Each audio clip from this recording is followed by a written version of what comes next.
Goeiemôre. Die wat ek nie gegroet het nie, vir alle hartlike goeiemôre. Julle sal sien ek het vandag 'n skootrekenaar op die kansel. Ek en die printer het uitdagings gehad. En ek's nie bygelowig nie, maar as dit kom by printers glo ek hulle ryk as jy haastig is, so ek sal nie weer daai fout maak nie. Kom ons draai na mekaar toe, groet mekaar net. Stel jouself voor as jy voel jy die mens meer as 2 weke laas gesien. Net name onthou.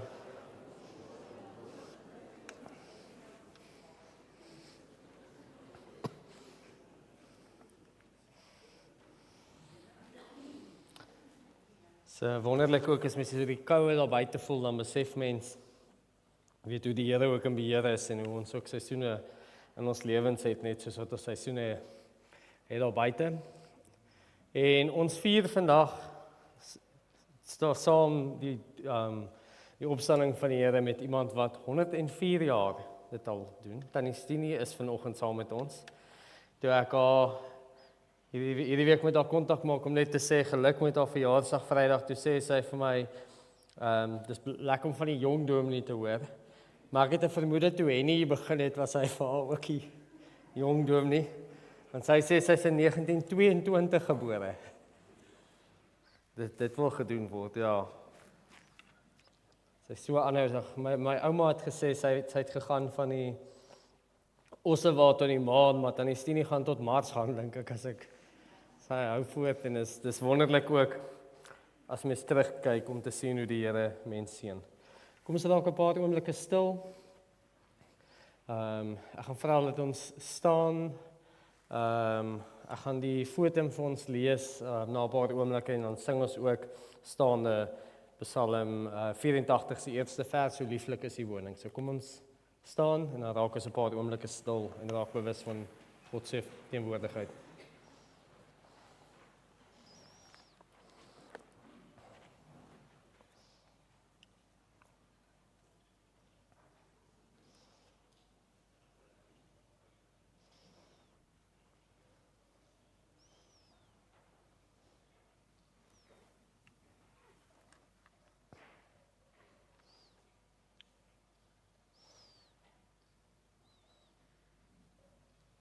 Die Here beloof vir ons in Psalm 65 se 5de vers, gelukkig is die mens vir wie uitkies en laat nader kom.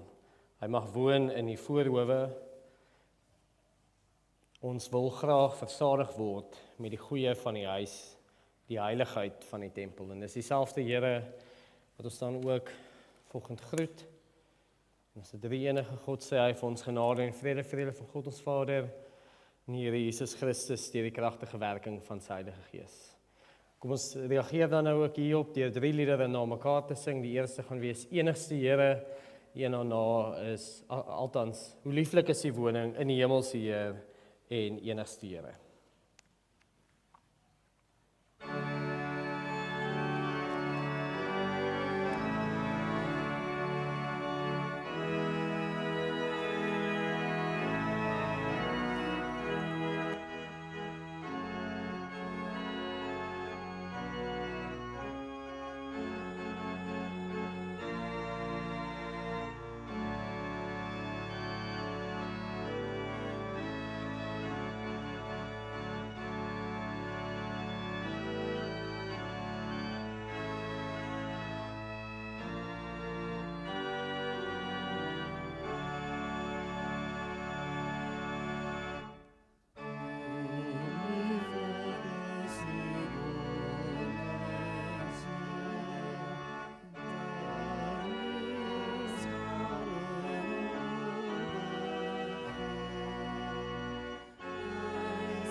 Gelukkig is hulle wat in die huis woon, hulle loof U gedurig. Gelukkig is mense wie se krag in U lê, die pelgrimstogte leef in hulle gedagtenis. Kom ons sing dan nou ook, in die hemel is die Heer en enigste Here.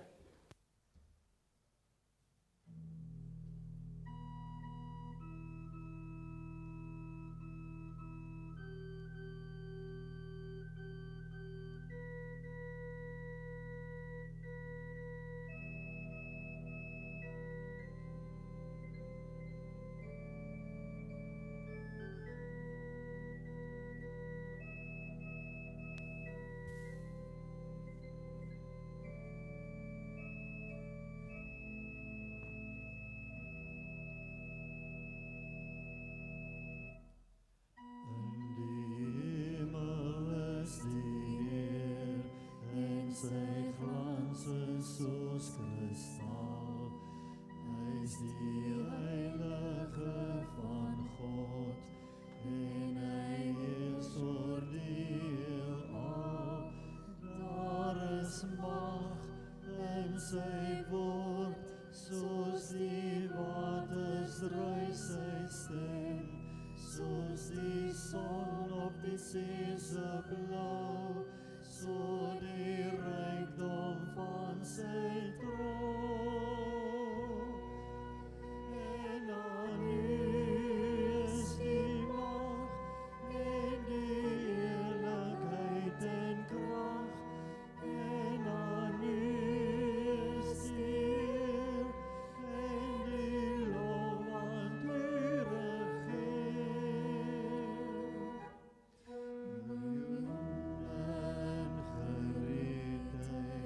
Staan die engele om sy troon, verbuister in sy sieraad, en die weelde van sy kroon. Daar is mag in sy woord, soos die waters druis sy stem, soos die son op die see se blou, so die rykdom van sy troon.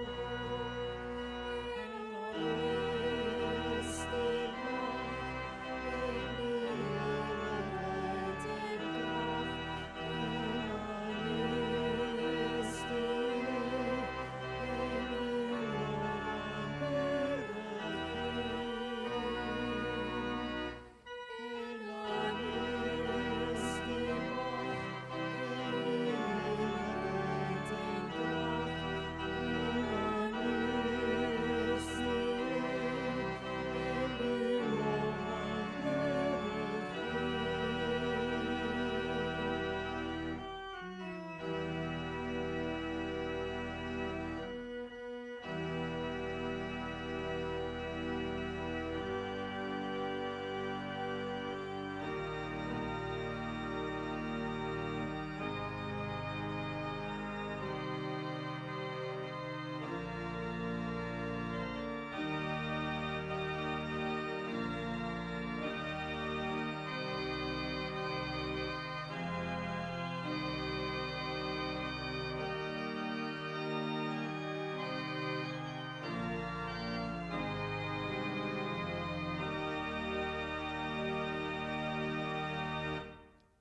Dan vanoggend kyk na ons wet op 'n unieke manier wat ons wel al voorheen gedoen het en dit gaan wees deur ook te reageer daarop tussen elke wetgedeelte. So ek lees daar die voorganger vir ons en dan kan julle gerus ook reageer met die woorde van Dawid uit Psalm 50.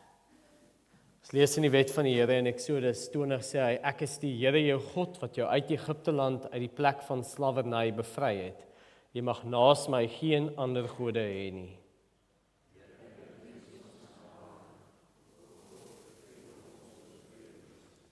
Jy mag nie vir jou 'n beeld of enige afbeelding maak wat in die hemel daarbo of op die aarde hieronder of in die water onder die aarde is nie. Jy mag nie hulle vereer of dien nie, want ek, die Here jou God, hy is onverdeelde trou aan my. Ek reken kinders die sondes van vaders toe selfs tot in die 3de en 4de geslag van die wat my haat, maar ek betoon my liefde tot aan die 1000de geslag van die wat my liefhet en my gebooie gehoorsaam.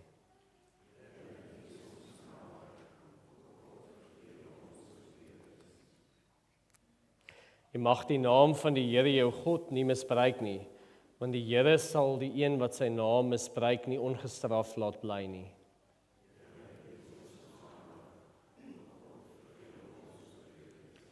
Sorg dat jy die Sabbatdag heilig hou. 6 dae moet jy werk en alles doen wat jy moet, maar die 7de dag is die Sabbat van die Here jou God. Dan mag jy geen werk doen nie. Nie jy of jou seun of jou dogter of die man of vrou wat vir jou werk of enige dier van jou of vreemdeling by jou nie. Die Here het in 6 dae die hemel en alles daarin gemaak, die aarde en alles daarop, die see en alles daarin. Op die 7de dag het hy gerus en daarom het die Here dit as gereelde rusdag geheilig.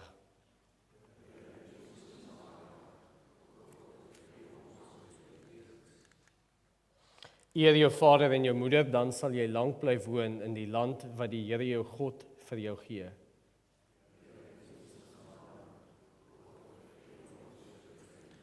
Jy mag nie moord pleeg nie.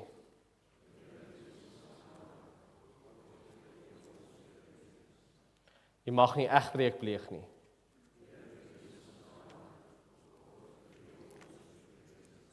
Jy mag nie steel nie.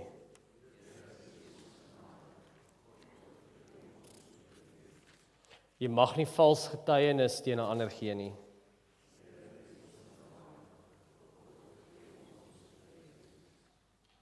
Jy mag nie iemand anders se huis begeer nie, jy mag nie sy vrou begeer nie, ook nie 'n slaaf of slavin, 'n bees of 'n donkie of enigiets anders wat aan hom behoort nie.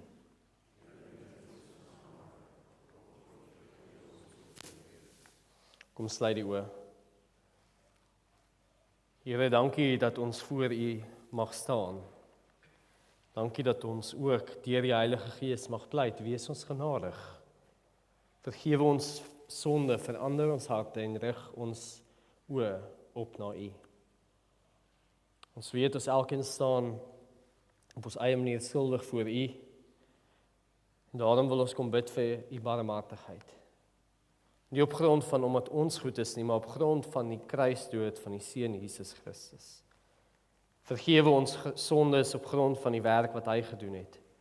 Was ons rein met die bloed wat gevloei het uit sy liggaam. En help ons om al hoe meer heilig en onberispelik voor U te lewe. Amen. Die wonderlike nuus kom dan ook uit 1 Johannes 1 vers 9 wat sê, as ons sondes bely, hy is getrou en regverdig, en daarom sal hy ons sondes vergeef en ons van alle kwaad reinig. En daarom almal wat met opregte hart hulle sondes voor die Here bely, is volgens die skrif vrygespreek.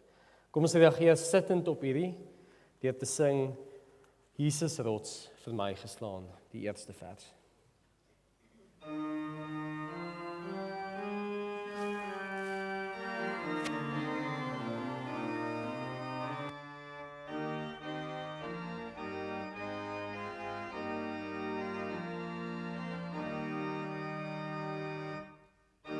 Jesus rots vir my geslaan,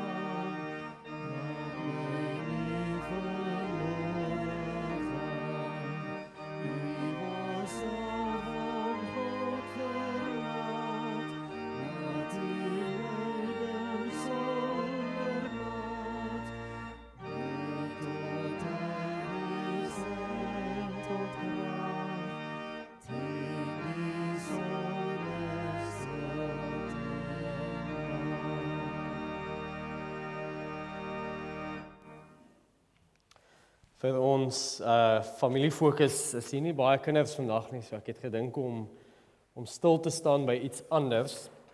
Julle sal onthou, ek gaan net gou oorblaai na daai slide waartoe ek wil gaan. So by vat. Ja, julle sal onthou, die van julle wat laasweek hier was, Sam het so twee jugs gehad.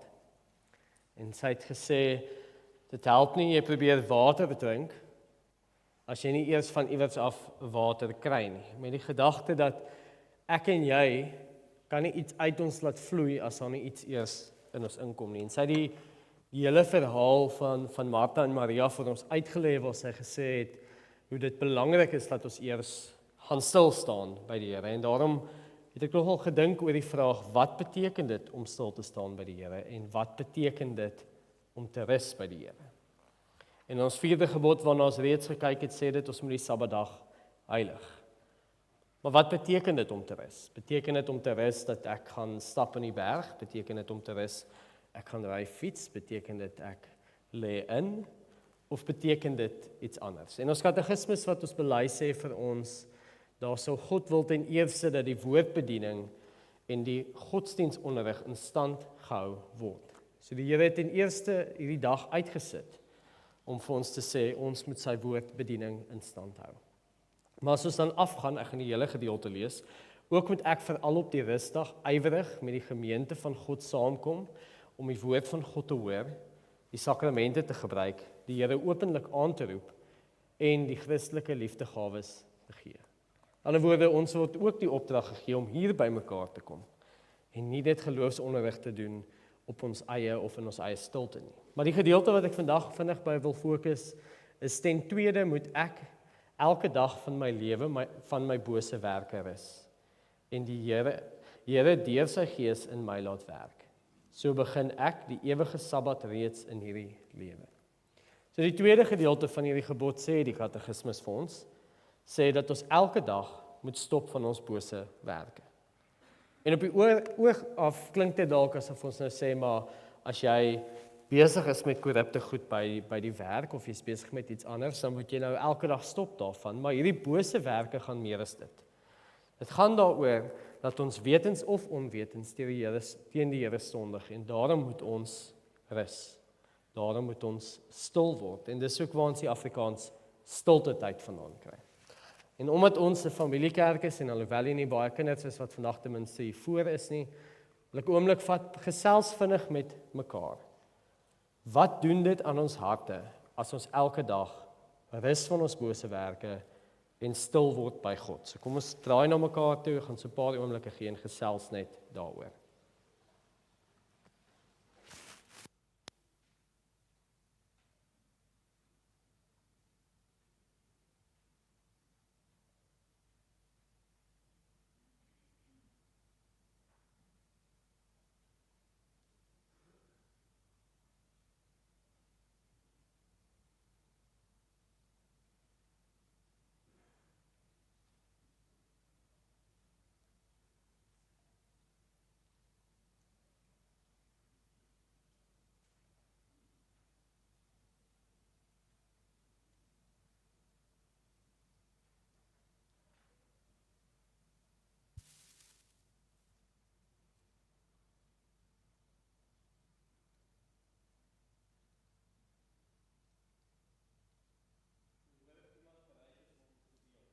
Een klik mis. Is daar iemand wat bereid is om te deel? Wat sal hulle sê?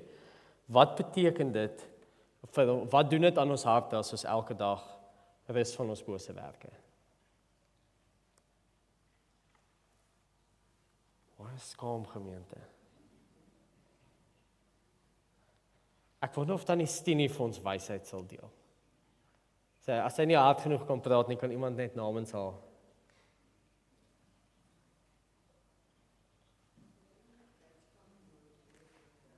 Ek hoor die woord blydskap, dit bring die blydskap weer terug in die lewe. Dit dra ons weer na God toe. Dit is so, né? En dit is belangrik dat ons dit ook daagliks doen. En as reaksie hierop wil ek graag die volgende lied sing.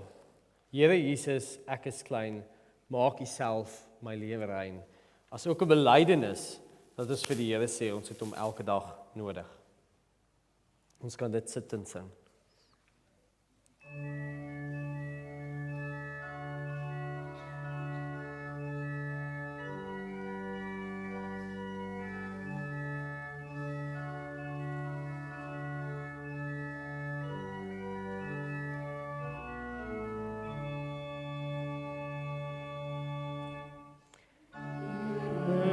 Jesus, ek is klein, maak U self my lewe rein, laat ek altyd van U leer.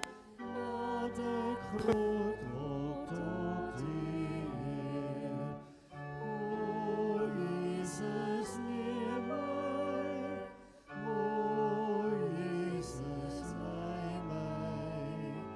O Jesus, sterk my en vorm my tot U eer.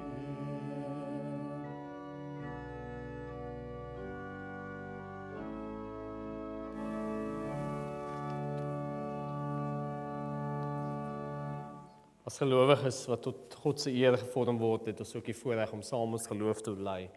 En ons bely dan vanoggend, ek glo in God die Vader, die Almagtige, die Skepper van die hemel en die aarde, en in Jesus Christus, sy enige gebore Seun, ons Here, wat ontvang is van die Heilige Gees, gebore is uit die Maagd Maria, wat gelei het onder Pontius Pilatus, gekruisig is, gesterf het en begrawe is, en ter helle neergedaal het, wat op die derde dag weer opgestaan het uit die dode, wat opgevaar het na die hemel en sit aan die regterhand van God, die Almagtige Vader, vanwaar hy sal kom om te oordeel die wat nog lewe en die wat reeds gesterf het. Ek glo in die Heilige Gees. Ek glo aan 'n heilige algemene Christelike kerk, die gemeenskap van die heiliges, die vergifnis van sondes, die opstanding van die vlees en 'n ewige lewe. Amen. So die afgelope die afgelope kwartaal eintlik het ons gekyk na Genesis. Nou hoe die wêreld begin het en ons het dit onder andere gedoen omdat ons katekese ook daarmee saamloop. Een van die laastes wat ons nie in die kwartaal by uitgekom het nie was Genesis 11. Die verhaal van die toring van Babel. Ja, en hy daar seker maak ek so regte bladsy. En hierdie verhaal is die laaste wat ons noem die oergeskiedenis. Dit wat gebeur van die skepping tot by Abraham in hoofstuk 12. En hierdie geskiedenis, hierdie oergeskiedenis leer ons baie van ons oor wie ons as mense is en waaruit ons bestaan. Dit leer vir ons hoe ons alledaagse uitdagings, goed waarmee ons dikwels sukkel in vandag se lewe nog gegrond is in die oergeskiedenis van die mens. En die toring van Babel dien as 'n verduideliking vir oneenheid. Of dan, seker die meer tegniese Afrikaans, verdeeldheid. Hiervan het ons baie in die wêreld. Jy kan byvoorbeeld dink aan die oorlog in die wêreld wat vandag begin, môre stop en weer aangaan, maar selfs in jou kantoorspasie waar jy werk, waar mense spreekwoordelik nie dieselfde taal praat nie. Maar dieper as dit, lê dit ook in ons eie harte. En Genesis 11 kom wys dit vir ons. Dit kom wys vir ons hoe selfverheerliking of glorification chaos bring. Maar vir ons wat glo in Jesus Christus, gaan die verhaal nog verder, nog dieper. Want Genesis 11 bou dan die platform vir Openbaring. Dit bou die platform vir dit wat sou gebeur deur Jesus. Sien, dit is nodig vir ons om Babel te verstaan, om die diepte van ons versoening met mekaar, die mense langs jou, te verstaan. En daarom ons tema vir vandag, selfverering bring chaos, maar Godverering bring eenheid. Kom ons vra die Here se seën vir die prediking. Dankie Here vir die geleentheid om hier by mekaar te kan wees. Dankie dat ons as gemeenskap van gelowiges ook kan vier wat die opstanding vir ons beteken het. Dankie dat ons kan vier hoe U ons ook help om gehoorsaam aan U te wees. Gehoorsaam aan U, deur die woordverkondiging eers te stel, gehoorsaam aan U, deur saam te kom as 'n gemeenskap van gelowiges en gehoorsaam aan U, ook om elke dag voor U te rus. En daarom kom vra ons dat U ook vir ons sal seën vandag. Seën daardie gehoorsaamheid, laat U Heilige Gees ook insig gee. Die skrif vir ons kom oopbreek, dit vir ons kom helder maak. Gee dat ons ook deur die prediking vandag 'n boodskap van U sal ontvang wat op toepassing is van ons lewens en mag U self ook daardie toepassing vir ons uitlê. Ons bid dit nie omdat dit verdien nie, maar in die naam van Jesus Christus, ons Here en Verlosser, wat in ons plek aan die kruis vir ons sondes kom sterf het. In sy naam alleen. Amen. Ons luister saam na die woord van die enigste en lewende Here, soos dit opgeskrywe staan in Genesis 11. Die hele aarde het een taal gehad en dieselfde woorde. Maar hulle trek na die ooste, kom hulle af op 'n vallei in die land Sinar en gaan woon daar. Hulle het vir mekaar gesê, kom ons maak kleistene en bak dit hard. Die kleistene word toe hulle boustene en asfalt word hulle messelklei. Hulle sê toe, kom ons bou vir ons 'n stad en 'n toring met sy bopunt na die hemel, sodat ons vir onsself namaak. Anders versprei ons oor die hele aarde. Maar die Here het afgedaal om na die stad en toring te gaan kyk, wat die mense gebou het. Die Here sê toe, kyk, dit is een volk en hulle almal het een taal. En dit is maar die begin van wat hulle gaan doen. Nou sal niks wat hulle beplan om te doen vir hulle onmoontlik wees nie. Kom laat ons afgaan en hulle taal daar verwar, dat die een nie die ander se taal verstaan nie. Die Here het hulle daarvan oor die hele aarde versprei en hulle het opgehou om die stad te bou. Daarom word dit Babel genoem, want daar het die Here die taal van die hele aarde verwar. Daarvandaan het die Here hulle oor die hele aarde versprei. Tot sover die woord van die enigste en lewende Here.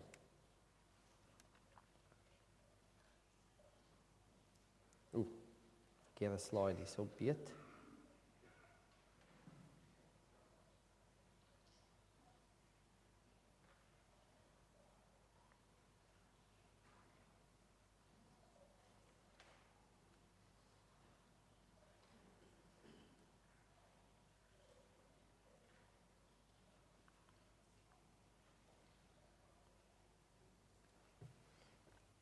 Daar vra ek om verskoning. Ek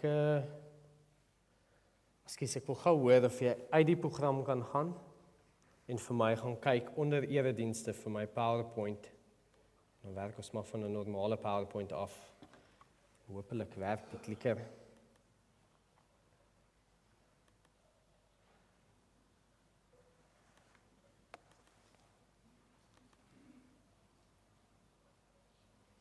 Waar ek sien die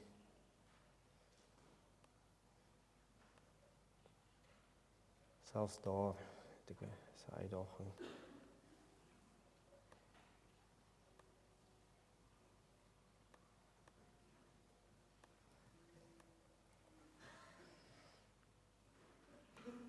Daar's 'n spesifieke slide as dit help, anders sal ek dalk moet opgaan.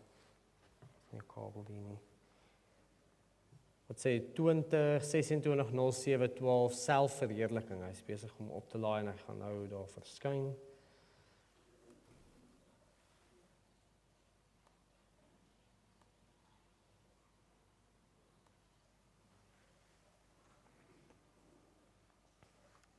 Sien julle hom daar?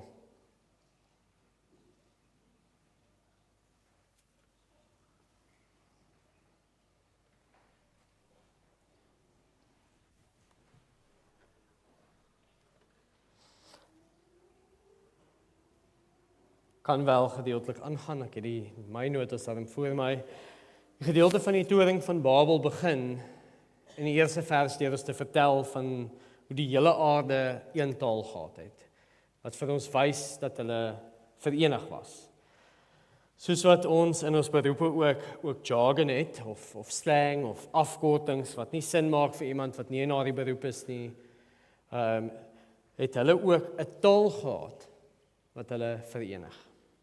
En hierdie eenheid kan ons toeskryf aan die verhaal van Noag, waaroor ons op Vadersdag natuurlik gesels het. Hierdie eenheid is te danke aan Noag en sy 3 seuns, wat as sterk gelowige vaders hulle familie lei na die Here.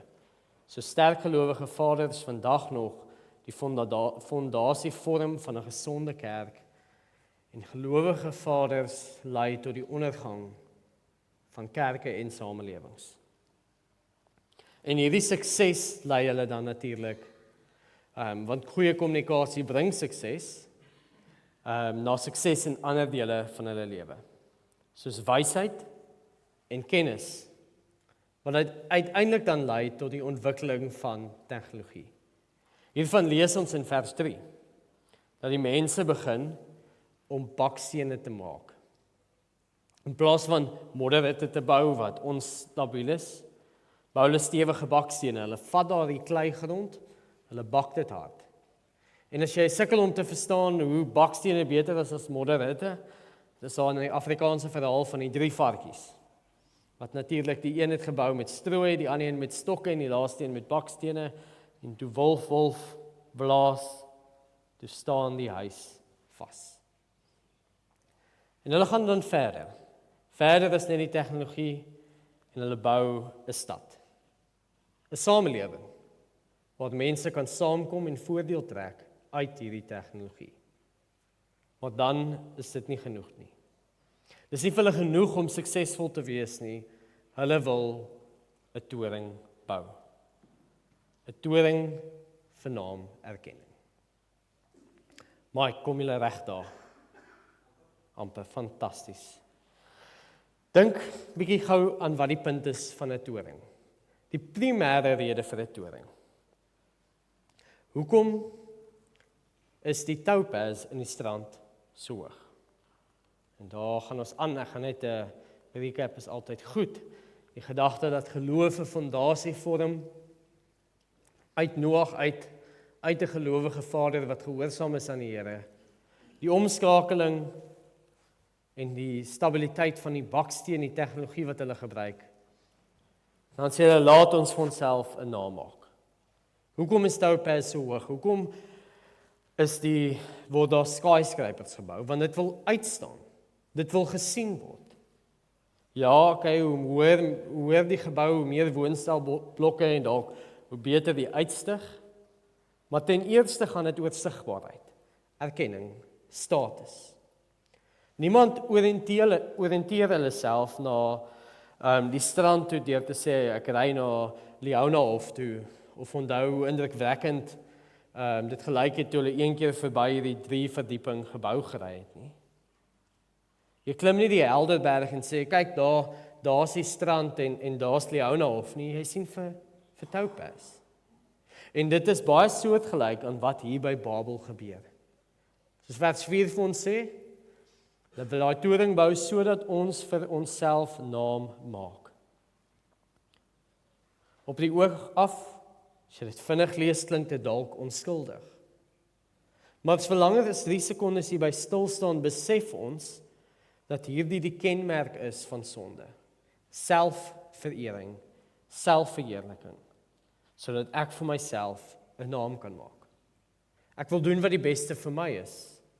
Ek wil hê mense moet my sien, goed dink van my. Ek doen goed vir my status, want ek wil hê my naam moet onthou word. En is dit nie dan ook die ewel van die tyd nie? Almal tree op in hulle eie belange. Die lese is live and let live, en die resultaat is selfsug. Almal beklei vir die reg om te doen wat hulle goed dink. Maar dit snaaks hoe daardie vryheid of vrye wil, ek mag doen wat ek wil, vandag gebruik word. Dis altyd vryheid om slegte en afskuwelike goed te doen. Vryheid om rond te slaap, vryheid om alkohol te misbruik, vryheid om te skinder. Twee soorte vryheid staan hier eintlik in kontras met mekaar. Hierdie alles is vryhede. Hierdie wêreldse vryhede is alles vryheid om teen God te rebelleer. Dis lynreg teen Bybelse vryheid. Vryheid om goed te doen. Petrus verduidelik hierdie vir ons in 1 Petrus 2 vers 16 wanneer hy sê, leef as vrymense, nie soos hulle wat vryheid as dekmantel vir die kwaad beskou nie, maar as diensknegte van God. Jesus het aan die kruis gesterf om ons vry te maak. Maar hier nie wêreldse vryheid om die slegte te doen nie. Vryheid om die goeie te doen. Leef as vrymense. Nie soos hulle wat vryheid as dekmantel vir die kwaad beskou nie, maar as diensknegte van God. En hoe lyk hierdie goeie dade dan? Ek het hierdie al voorheen aangehaal, ons 31ste vraag van ons katekismes vra, wat is goeie werke? Slegs die wat uit 'n ware geloof, volgens die wet van God, tot sy eer gedoen word, en nie die wat op ons goeddenke of op oorgelewerde gebruike van mense gegrond is nie.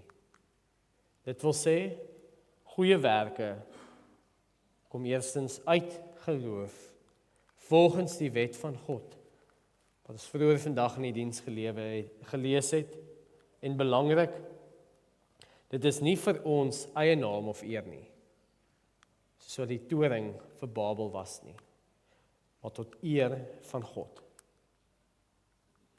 Jy moet nie probeer om 'n goeie ma te wees, sodat mense goed dink van jou nie.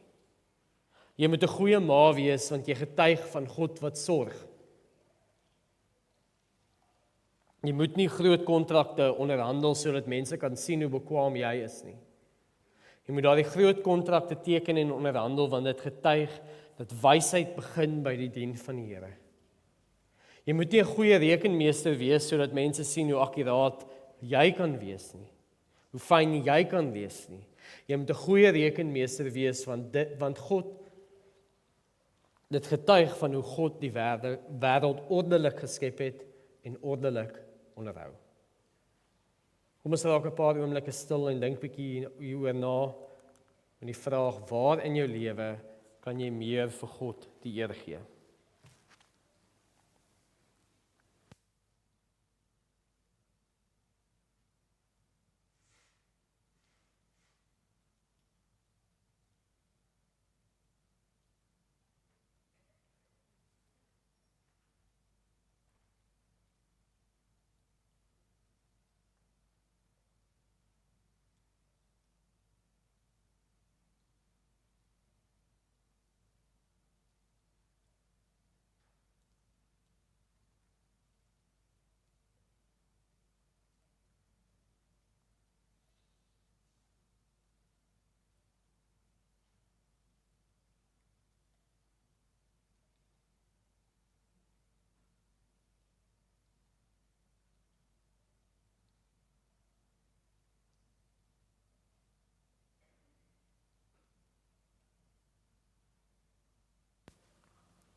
Selfverering bring chaos, maar Godverering bring eenheid.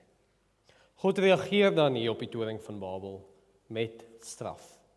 Hy begin in vers 6 deur te sê dat dit is maar die begin van wat hulle gaan doen. Nou sal niks wat hulle beplan om te doen vir hulle onmoontlik wees nie. Hierdie onmoontlik beteken nie dat hulle alles gaan regkry wat hulle doen nie. Maar eerder dat niks off limits sal wees nie. Dat niks waarna hulle dink vir hulle buite hulle bereik sou wees, of buite dit wat hulle dink moontlik is nie. Die Hebreëse woord hiervoor, bibasher, in sy kern beteken iets wat ontoeganklik is.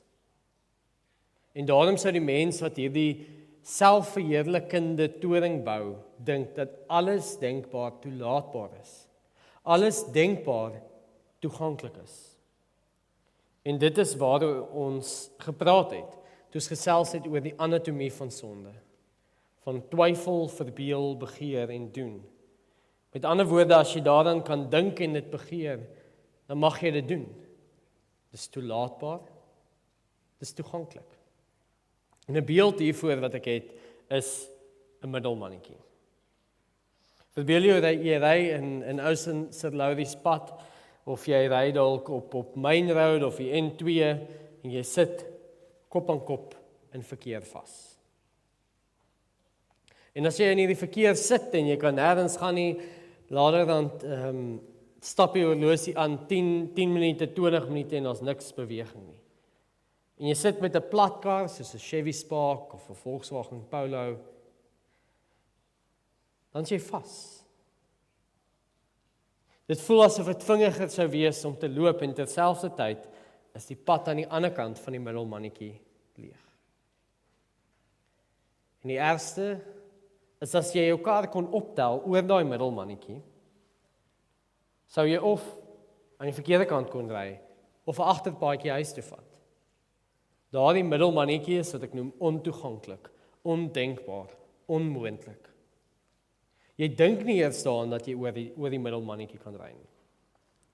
Maar as iemand anders dalk met 'n rooi bakkie, noem nie name nie, of 'n Fortuner of enige ander groot voertuig in daai selfde verkeer sit, is enigiets vir hom moontlik. Hy kan oor daardie middelmannetjie spring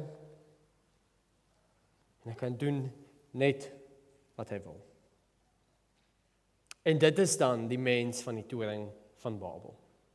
Paulus verduidelik vir ons in Romeine 12 vers 15.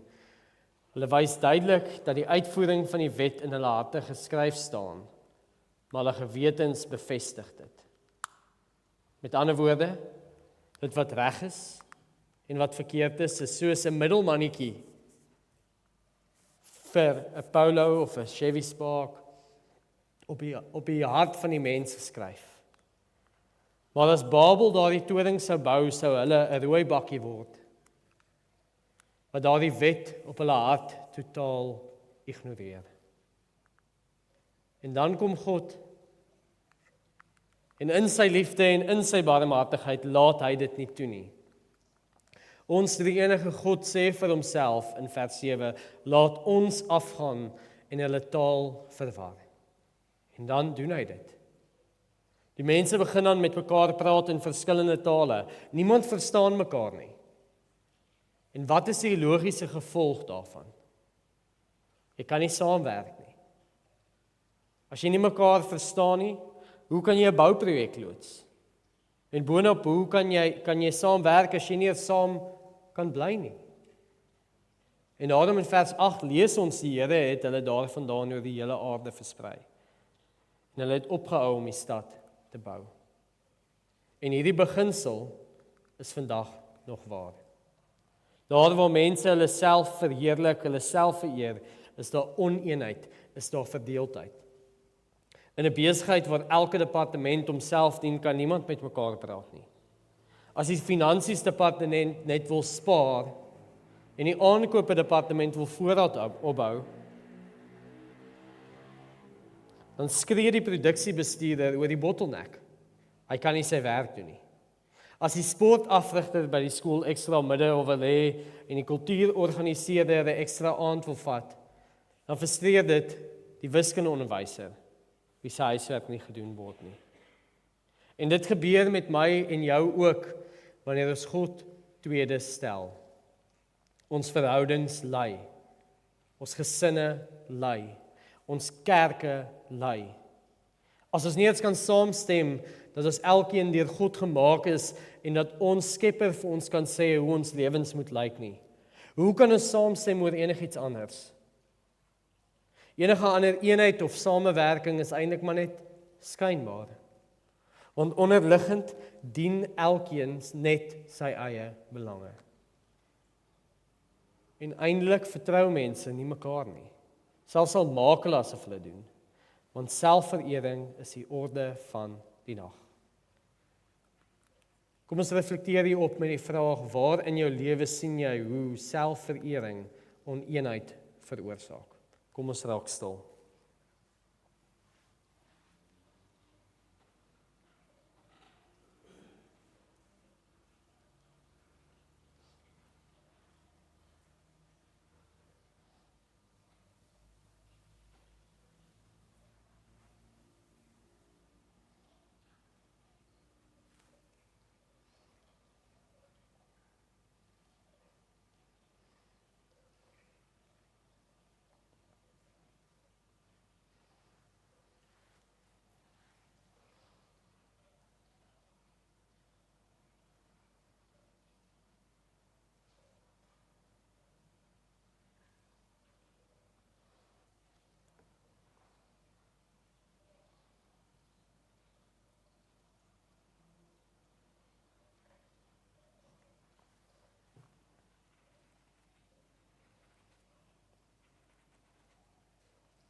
selfverering bring chaos, maar Godverering eenheid. En dan vir ons wat die res van die verhaal ken, is daar hoop. Want God kom en herstel daardie oneenheid deur geloof in Jesus Christus. Deur Jesus se kruisdood word ons versoen met die Vader en deur die Heilige Gees leef in ons in eenheid met mekaar saam. Hierdie was nog altyd die plan. Dieselfde Psalm wat Jesus uitgeroep het aan die kruis, wat hy aangehaal het toe hy gesê het, my God, waarom het U my verlaat? Sy 28ste vers sê vir ons, almal tot aan die uithoeke van die aarde moet daaraan dink en hulle tot die Here bekeer. Al die familiegroepe van die nasies moet voor U in aanbidding buig. En dan in Openbaring sien ons juist dit. Nadat Jesus die eerste 6 seels gebreek het, lees ons in Openbaring 7.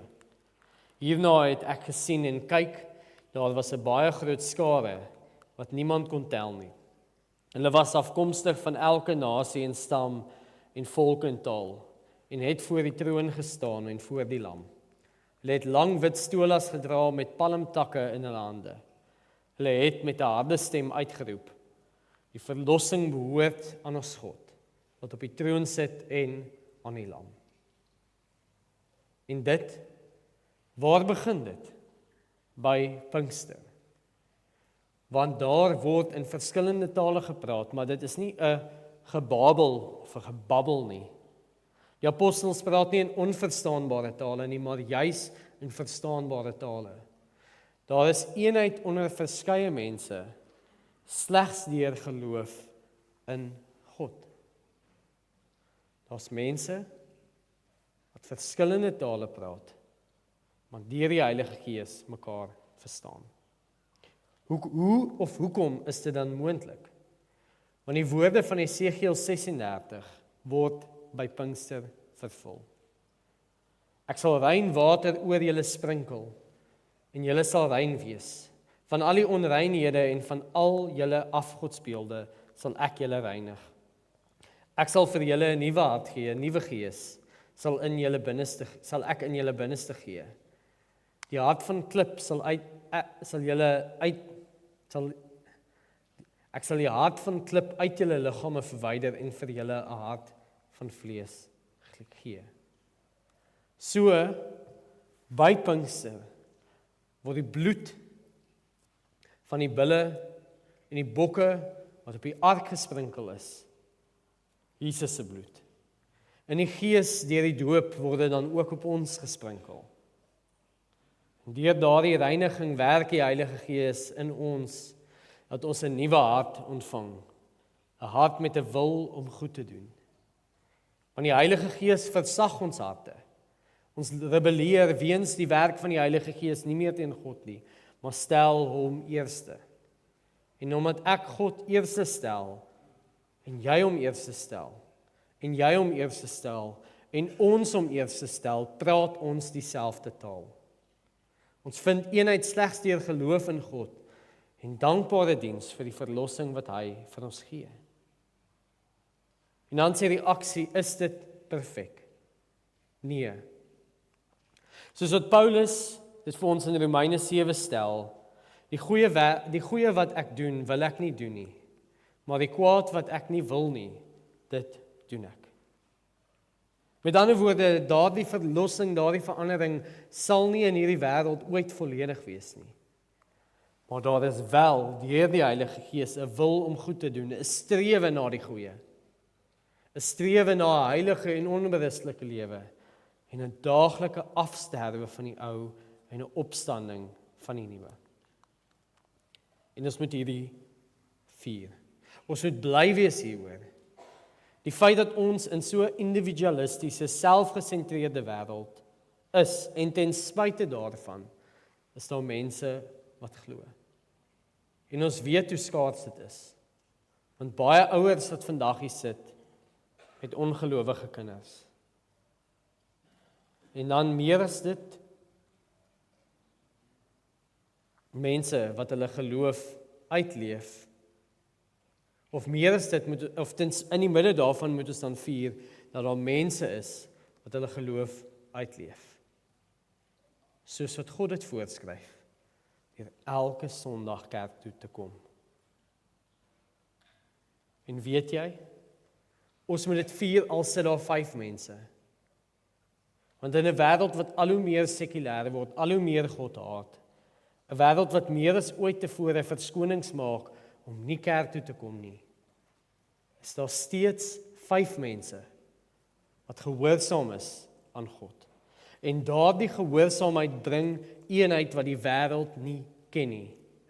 Dis nie 'n wêreldse eenheid omdat die leierskap van die maatskappy 'n nuwe slogan het of die skool besluit om waardes teen 'n muur op te sit nie, maar dit is ware en ewige eenheid omdat ons elkeen onderdanig is aan die drie-enige God. Kom ons dink hieroor na met die refleksievraag. Waarvoor kan jy God dank vir die mens wat vandag voor en agter jou sit? Kom ons raak 'n paar oomblikke stil.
Selfverering bring chaos, maar Godverering bring eenheid.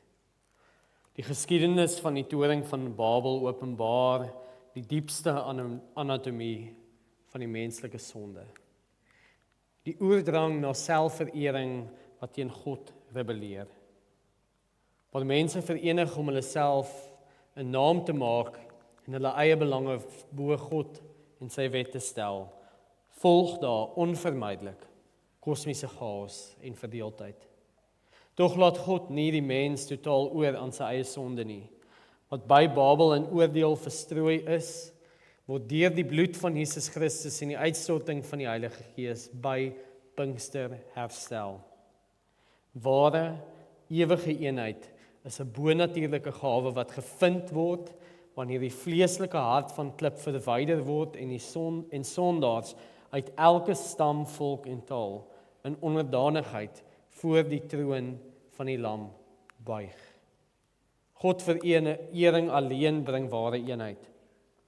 Gedring deur 'n lewende geloof wat nie sy eie eer soek nie, maar alles rig op die ewige koninkryk van die drie-enige God.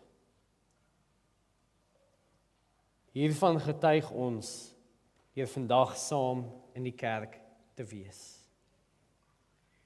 En ons bely dan ook, waarmee ek afsluit, die volgende.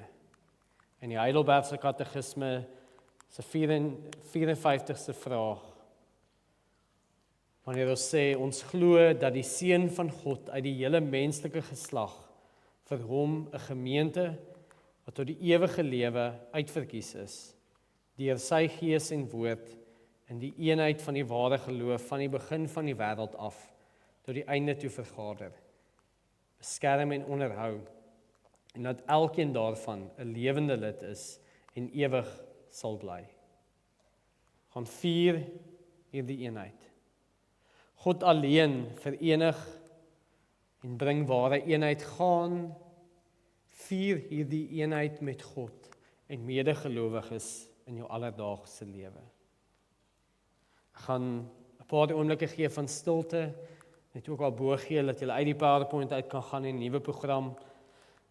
En dan sal ek ook vir ons afsluit met gebed. Kom ons raak stil.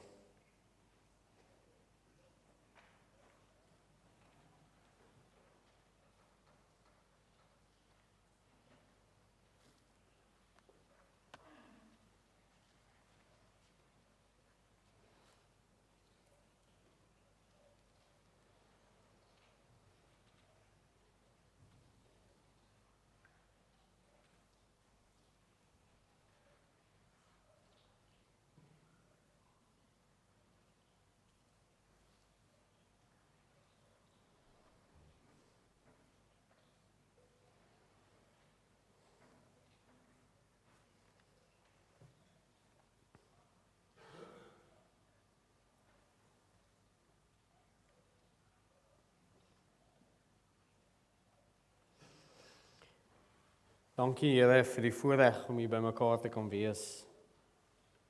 Dankie vir die voorreg om te kan weet dat U in beheer is en dat ons verenig is in U.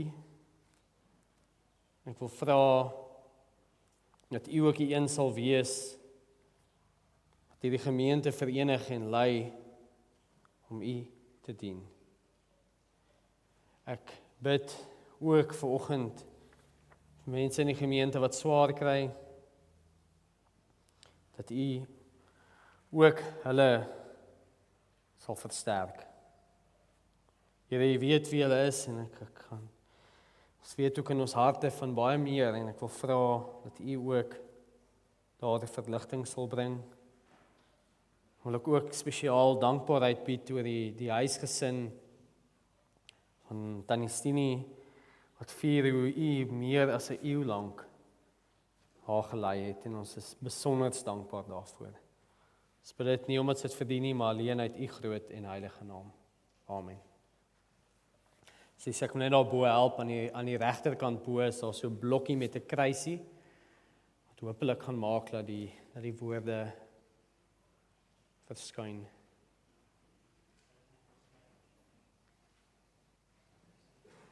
Hy wys daar maar as jy regs bo so klein blokkie. Ek dink ek kan hom van hier af beheer nie. Ek is dankbaar vir Mike en een wat daar probeer help. Vanoggend is dit gedeeltelik my skuld, so ek vra nederig om verskoning. Ek weet die tegnologie is my uitdaging, maar hopelik kom ons daar. Ek is baie dankbaar en jammer vir die druk. Ons sing nou net die tweede vers van Psalm 84 as reaksie daarop, die mossie vind 'n huis, o Heer, maar die swaalkies lê in nessies. En die swaalkies lê in nissiereer, en ek vind rus by U altare. Kom ons sluit of reageer dan sittend met Psalm 84 se tweede vers. Daarna gaan ek ook geleentheid gee vir die offergawes, die dankoffers. Kom ons sing saam.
dien dan nou ook die Here met ons dankoffers.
Kom ons sluit die oë.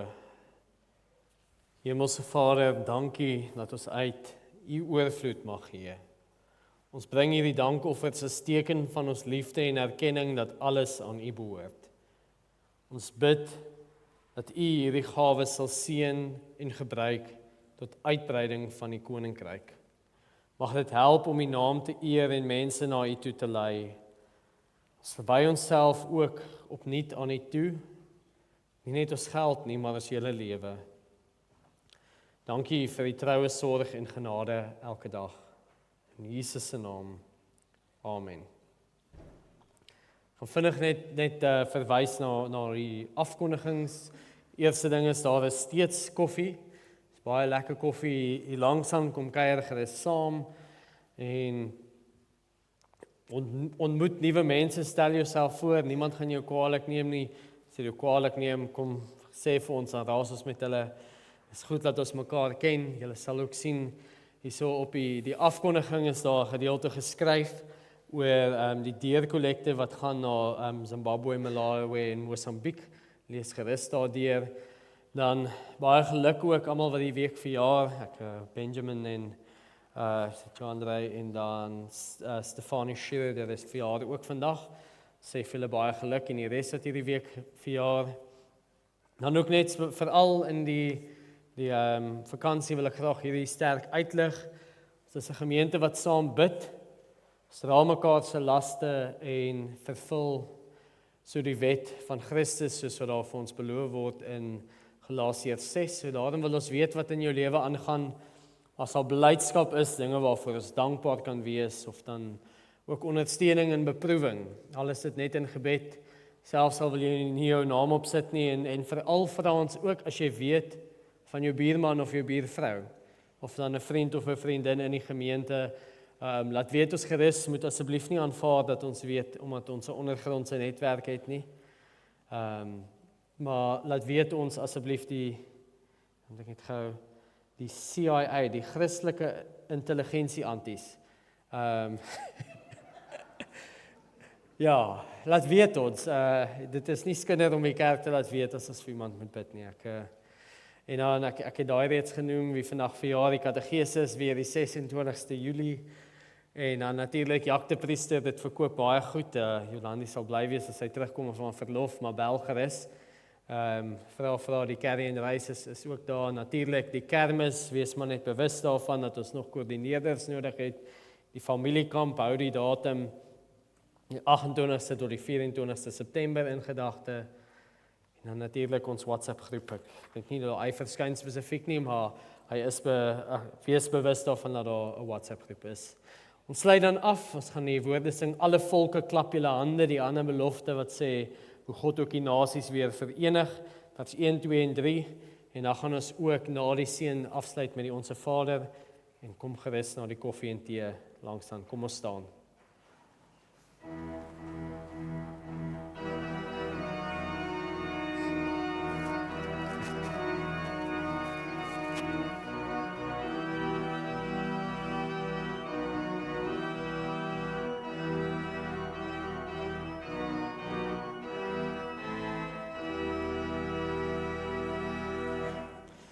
Alle volke klap jou hande, juich tot eer van God.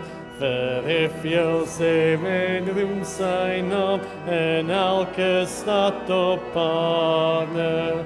Sing en sing en sing dan saam, loof en prys.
Ontvang dan nou ook die seën van die drie-enige God, wat alle nasies deur geloof in hom verenig.